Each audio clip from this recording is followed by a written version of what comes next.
Hello and welcome to the Nintendo News Network.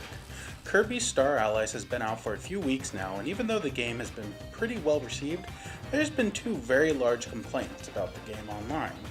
That it's too easy and too short. And as much fun as the game is, I really do enjoy it, it is hard not to start to think the same thing. But are these complaints warranted? Do people's cries have any validation? Well, instead of review, since at this point it's pretty pointless, I thought we would have a look at Kirby Star Allies and its biggest complaints. Let's start with too easy. An argument which not only shocks me a bit, but also makes me think a bit.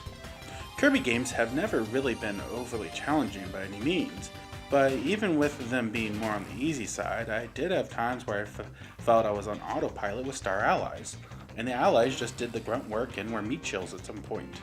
It got me thinking about Star Allies and its gimmick, the ability to make most enemies into your allies and fight with you. Also, opening the game up to multiplayer. Then I began to think about the gimmicks in the past few Kirby games, mostly Planet Robobot and Triple Deluxe. In Triple Deluxe, the gimmick was the Hypernova, giving Kirby the ability to inhale a lot at once. The gimmick was mostly used as a way to get around obstacles. It wasn't something you got whenever you wanted, it was given to you when the game wanted you to have it. It was limited. Now with Planet Robobot, the gimmick was the robot you could drive, basically making Kirby a Gundam pilot, which I have no issue with.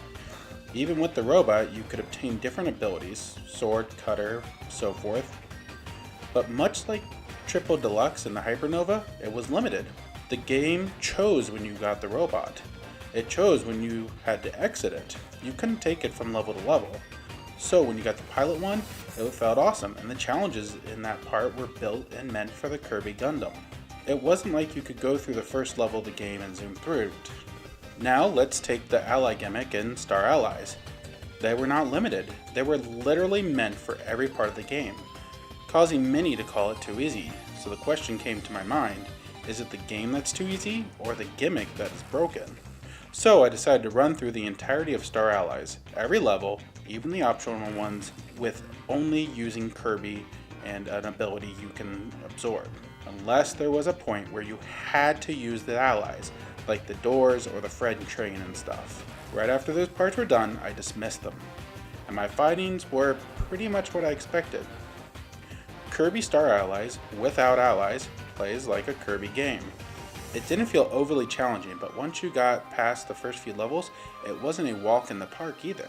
You had to be a little bit smarter at times with choosing your abilities, and bosses could pose a challenge. Although some abilities were better than others, of course. With that under my belt, it was easy to see that the gimmick of Star Allies was the true problem. Nintendo created a Kirby game, but didn't balance it properly with the new gimmick, as they had in the past. So the answer is yes, Kirby Star Allies is easy, but there is reasoning beyond it's a kiddie game, which is what you mostly see online. I don't know if Nintendo felt they needed to keep it super easy, or if they didn't have enough time to tweak things, or if it was an oversight. On paper, the idea of Star Allies sounds great. Take the 4-player aspect from Return to Dreamland, but make the allies more diverse like in Superstar, and include DDD, Meta Knight, and Bandana D as well. And then more. But the execution just didn't work in terms of challenge. But it still is a ton of fun.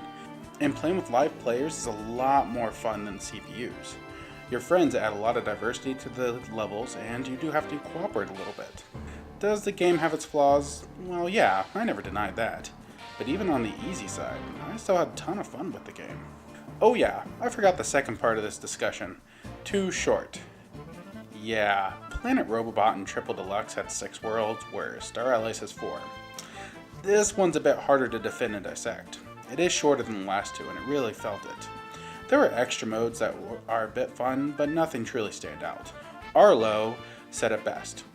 Right when it started to reach a more satisfying level of challenge, it ended. I honestly couldn't have said it better myself. So, the internet wins that round that it's too short. I'll give you that. But in the end, what matters was it was a fun game. It was enjoyable and had a pretty awesome final boss. Kirby Star Allies might not be his best outing, but it is one really worth checking out, with or without allies. Thank you for tuning in to the Nintendo News Network. If you like this, please consider subscribing and liking us on YouTube, Facebook, and Twitter. And now, if you'll excuse me, I'm going to go binge watch Kirby right back at ya.